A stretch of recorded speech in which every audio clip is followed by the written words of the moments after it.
Hello. So today concept is pointers in C programming. What is a pointer? What is the use of pointers? The pointer concept is very important. Pointer is a variable that stores the address of another variable. Pointer అనేటువంటిది ఒక వేరియబులే, కానీ pointer variable ఏం చేస్తుంది అంటే వేరే variable యొక్క అడ్రస్ను store చేస్తుంది. So pointer is a variable, it stores the address of another variable. So వేరే వేరియబుల్ యొక్క అడ్రస్ను స్టోర్ చేసుకోవడానికి మనకి పాయింటర్ వేరియబుల్స్ అనేటువంటిది యూజ్ అవుతుంది. సి ప్రోగ్రామింగ్ లాంగ్వేజ్లో పాయింటర్ కాన్సెప్ట్ చాలా important.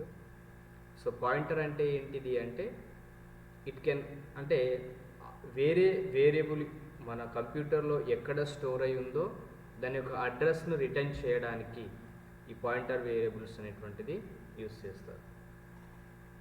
So pointers can be also used to reference to the another pointer functions. అంటే రెఫరెన్స్గా కూడా పాయింటర్ వేరియబుల్ అనేటువంటిది మనకు పనిచేస్తుంది.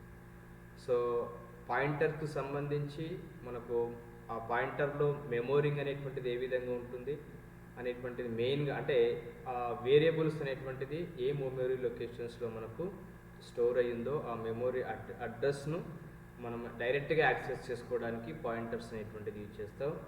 అదే కాకుండా మెమొరీ అనేటువంటిది సేవ్ చేస్తుంది. పాయింటర్ కాన్సెప్ట్స్ని యూజ్ చేయడం వల్ల మెమొరీ అనేటువంటిది చాలా వరకు సేవ్ చేస్తుంది. అదేవిధంగా ప్రోగ్రామ్ ఎగ్జిక్యూషన్ అనేటువంటిది చాలా స్పీడ్గా జరుగుతుంది అన్నట్టు పాయింటర్ కాన్సెప్ట్స్ని వాడడం వల్ల. ఓకే, సో ఇది పాయింటర్స్ సంబంధించి ఇంట్రడక్షన్. సో పాయింటర్ని మనం ఏ విధంగా యూజ్ చేయాలి, అది ఏ విధంగా మనం క్రియేట్ చేయాలి అనేటువంటిది ఒకసారి చూస్తే, సో ఇది పాయింటర్స్ ఇక్కడ ఫర్ ఎగ్జాంపుల్ నేను ఏం తీసుకున్నాను అంటే వేరియబుల్ వి అని తీసుకున్నాను. ఈ వి అనేటువంటిది ఇంటీజర్ డేటా టైప్ సంబంధించింది. యాక్చువల్గా దీన్ని ఏ విధంగా డిక్లేర్ చేసినాను అంటే ఇంట్ వి ఈక్వల్ టు 2 అని రాశాను. సో ఇంట్ వి ఈక్వల్ టు 2 అంటే ఏంటిది, 2 అనేటువంటిది వాల్యూ, వి అనేటువంటిది వేరియబుల్. ఓకేనా. సో ఇక్కడ దీనికి సంబంధించిన అడ్రస్ పార్ట్ ఏదైతే ఉంటుందో దాన్ని మనము యాక్సెస్ చేసుకోవడానికి యాంపర్సెంట్ సింబల్ అనేటువంటిది యూజ్ చేస్తాం. అవునా. సో అది ఇక్కడ కింద రాశాను చూడండి. యాంపర్సెంట్ వి అంటే అర్థం ఏంటిది, మనకు ఆ వేరియబుల్కు సంబంధించి అడ్రస్ అనేటువంటిది మనకు డిస్ప్లే అవుతుంది. ఓకే, సో దీనికి సంబంధించి కింద మీకు ఒక ఎగ్జాంపుల్ రాశాను. ఇక్కడ ప్రోగ్రామింగ్ అనేటువంటిది ఇక్కడ ఉంది చూడండి. సో ఏముంది అక్కడ, wide main open bracket int v printf percentage /n double కొటేషన్లో యాంపర్సెంట్ వి అన్నాడు. ఈ ప్రోగ్రామింగ్ మనం ఎగ్జిక్యూషన్ చేస్తే ఏమొస్తుంది అంటే ఆ వి అనేటువంటి వేరియబుల్ ఎక్కడ స్టోర్ అయిందో స్టోర్ అయినటువంటి అడ్రస్ అనేటువంటిది మనకు డిస్ప్లే చేస్తుంది. సో ఈ ప్రోగ్రామింగ్ని ఎగ్జిక్యూషన్ చేస్తే ఒక షాంపుల్ అవుట్పుట్ అనేటువంటిది మనకు వచ్చింది చూడండి ఇక్కడ. ఇది దాని యొక్క షాంపుల్ అడ్రస్ అన్నట్టు. ఓకేనా. సో ఇది ఒక సింపుల్ ఎగ్జాంపుల్గా మీకు యాంపర్సెంట్ వల్ల యూజ్ ఏంటిది, యాంపర్సెంట్ అనేటువంటి మనకి ఏ విధంగా అడ్రస్ అనేటువంటిది డిస్ప్లే చేస్తుందో చూపించాం. నెక్స్ట్ అసలు డిక్లరేషన్ ఏ విధంగా చేస్తాం అనేది మనం చూద్దాం. Declaration of A pointer variable. So ఇక్కడ సింటాక్స్ అనేది మనం ఇక్కడ ప్రొవైడ్ చేసాం చూడండి. సో ఈ సింటాక్స్ అనేటువంటిది ఏం చెప్తుంది, data type asterisk pointer variable name. Data type అనేటువంటిది ఏం చెప్తుంది అంటే అది ఇంటీజర్ డేటా టైపా, ఫ్లోట్ డేటా టైపా, క్యారెక్టర్ డేటా టైప్ అనేటువంటిది మనకి డిఫైన్ చేస్తాం. ఇక్కడ యాస్ట్రిక్ సింబల్ వాడాం. ఇదే పాయింటర్కు మనం వాడేటువంటి సింబల్ అన్నట్టు. సో పాయింటర్ వేరియబుల్ నేమ్, ఏదైతే నువ్వు పాయింటర్కి వేరియబుల్ నేమ్ ఇవ్వాలనుకున్నావో ఆ పాయింటర్ వేరియబుల్ నేమ్ అనేటువంటిది యూజ్ చేస్తాం. So here asterisk is same used for multiplication but indirect operator అంటారు ఇక్కడ. సో ఇండైరెక్ట్ ఆపరేటర్గా మనం పాయింటర్స్ని డిక్లేర్ చేస్తాం. ఓకే, సో ఇక్కడ పాయింటర్స్లో మనము పాయింటర్ కాన్సెప్ట్స్లో 2 సింబల్స్ మెయిన్గా వాడతాం. ఒకటి యాస్ట్రిక్ సింబల్ని వాడతాం, ఇంకోటి యాంపర్సెంట్ సింబల్ని యూజ్ చేస్తాం. సో యాస్ట్రిక్ సింబల్ 2 పర్పస్కి యూజ్ చేస్తాం. ఎందుకోసం యూజ్ చేస్తాము, to declare the pointer variable, అదొక పర్పస్. సో ఇంకోటి ఏంటంటే return the value of referenced variables. ఈ 2 పర్పస్ కోసం యాస్ట్రిక్ సింబల్ అనేటువంటిది మనం యూజ్ చేయడం జరుగుతుంది. సో యాంపర్సెంట్ వరకు మనం తీసుకుంటే ఓన్లీ 1 పర్పస్ ఏంటిది, to return the address of A variable.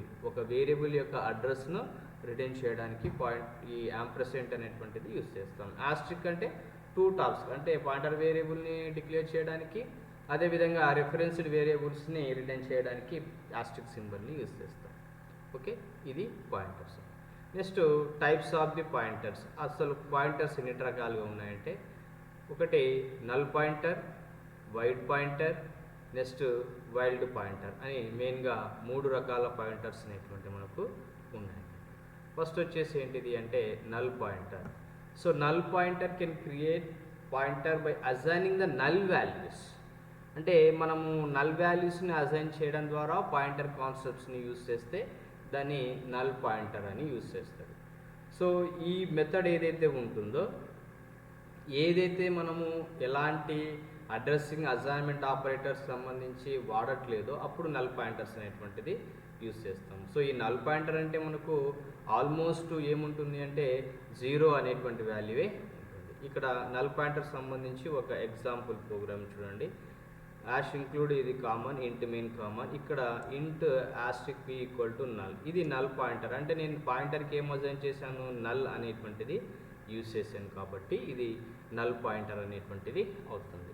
So just ఇక్కడ ఏం చేశాను, ఎక్స్ అనేటువంటి వాల్యూ తీసుకొని, ఎక్స్ అనేటువంటి వాల్యూ అంటే కన్వర్సేషన్ తీసుకొని p అనే వాల్యూ ప్రింట్ చేశాను. నల్ వాల్యూ ఎంత ఉంటుంది అంటే మనకు మ్యాక్సిమం 0గా రిటర్న్ చేస్తుంది.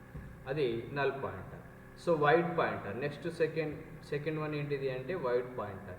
సో వైడ్ పాయింటర్ని మనం ఏమంటాము అంటే జెనరిక్ పాయింటర్ అని కూడా అంటాం. అంటే ఇక్కడ ఎలాంటి స్టాండర్డ్ డేటా టైప్ అనేటువంటిది ఏమీ యూజ్ చేయమన్నట్టు వైడ్ పాయింటర్లో. So void pointer is created by using the keyword wide.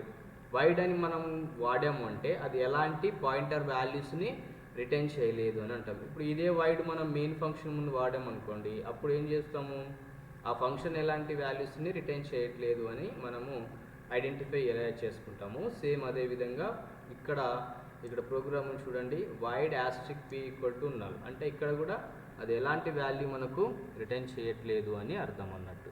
So ఇక్కడ సైజ్ ఆఫ్ అనేటువంటిది స్టేట్మెంట్ తీసుకున్నాం. సో సైజ్ ఆఫ్ అంటే అర్థం ఏంటిది, అక్కడ ఎలాంటి సైజు మనకు రిటర్న్ కావట్లేదు అని దాని యొక్క మీనింగ్. ఇది వైడ్ పాయింటర్ అని అంటారు. సో ఇక్కడ దీని యొక్క సైజు మనకు డిస్ప్లే అవుతుంది. Okay, next wild pointer. So wild pointers వచ్చేసి ఏంటిది అంటే ఇనిషియలైజేషన్ అనేటువంటిది మనకు ఉండదు అన్నట్టు.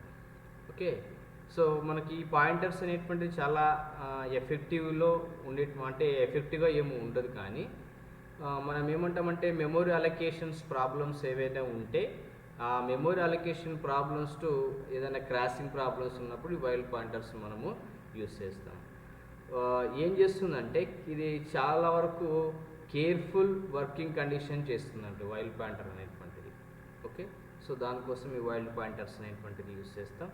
సో ఇది మనకు పాయింటర్స్ సంబంధించి ఒక చిన్న ఎగ్జాంపుల్. ఈ వైల్డ్ పాయింటర్ సంబంధించి కింద ఎగ్జాంపుల్ ప్రోగ్రామ్ ఉంది, ఒకసారి చూడండి. ఇంట్ ఆస్ట్రిక్ p వైల్డ్ పాయింటర్ అంటే జస్ట్ డైరెక్ట్గా మనము ఎలాంటి ఇనిషియలైజేషన్ కానీ ఎలాంటిది మనము యూజ్ చేయలేదు, జస్ట్ పాయింటర్ని డిక్లేర్ చేసాం అంతే, అంతకుమించి వేరేదేమీ మనము క్రియేట్ చేయలేదు.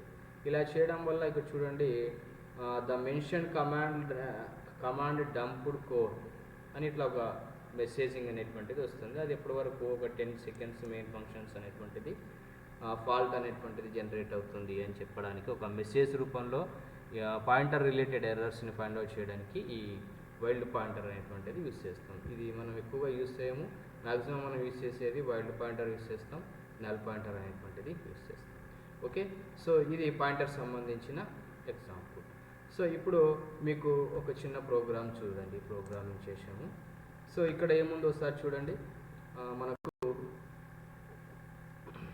ఒక చిన్న ప్రోగ్రామ్ ఆల్రెడీ నేను రాసి పెట్టాను, యాష్ ఇంక్లూడ్ అవన్నీ ప్రోగ్రామ్. ఇక్కడ ఏ అనే వేరియబుల్ నేను తీసుకున్నాను, a equal to 10 CLR SCR ఇంట్ ఆస్ట్రిక్ p, ఇది pointer variable. So pointer variable ఏం చేశాను, p equal to ampersand a అని రాశాను. ఇక్కడ ఎన్ని రకాలుగా ఇచ్చాను, యాంపర్సెంట్ a అనేటువంటిది ఒక స్టేట్మెంట్ ప్రింట్ చేశాను, %LD p అనేటువంటిది ఒక స్టేట్మెంట్, యాంపర్సెంట్ ఆస్ట్రిక్ p, ఇక్కడ యాంపర్సెంట్ కాకుండా ఆస్ట్రిక్ p ఇక్కడ యాంపర్సెంట్ ఏ అంటే అర్థం ఏంటిది, ఏ యొక్క వేరియబుల్ అడ్రస్ మనకు డిస్ప్లే అవుతుంది. పి అంటే అర్థం ఏంటిది, పి ఈక్వల్ టు యాంపర్సెంట్ ఏ అని రాసాం, అంటే యాంపర్సెంట్ ఏ అనేది ఏది ఉంటుంది, అడ్రస్ ఉంటుంది. సేమ్ పి అనే వాల్యూ కూడా అడ్రస్నే ప్రింట్ చేస్తుంది. Next Austric P. Austric P అంటే అర్థం ఏంటిది, పాయింటర్ వేరియబుల్ అని అర్థం. సో పాయింటర్ వేరియబుల్ డైరెక్ట్గా మనకి ఏం చేస్తుంది, వాల్యూని ప్రింట్ చేస్తుంది. ఏ ఈక్వల్ టు 10 అంటే డైరెక్ట్గా దాని యొక్క వాల్యూనే యాక్సెస్ చేస్తుంది. సో ఇప్పుడు ఒకసారి మనము దీన్ని ఎగ్జిక్యూషన్ చేసి రిజల్ట్ చూస్తే మనకు ఈజీగా ఐడెంటిఫై అవుతుంది. చూడండి. సో ఫస్ట్ యాంపర్సెంట్ ఏకి -12 వచ్చింది, తర్వాత పీకి -12 వచ్చింది, ఆస్ట్రిక్ పీకి మాత్రం 10 వాల్యూ అనేటువంటి మనకు డిస్ప్లే అవుతుంది. ఇలా మనకు డిస్ప్లే అవుతుంది అన్నట్టు. ఓకేనా. సో ఇంకా కావాలనుకుంటే మనము ఒకవేళ సైజ్ ఆఫ్ ది తీసుకుంటే printf of double quotation ampersand D double quotation, ఇక్కడ ఓన్లీ సైజ్ ఆఫ్ ఆపరేట్ తీసుకుందాం మనం.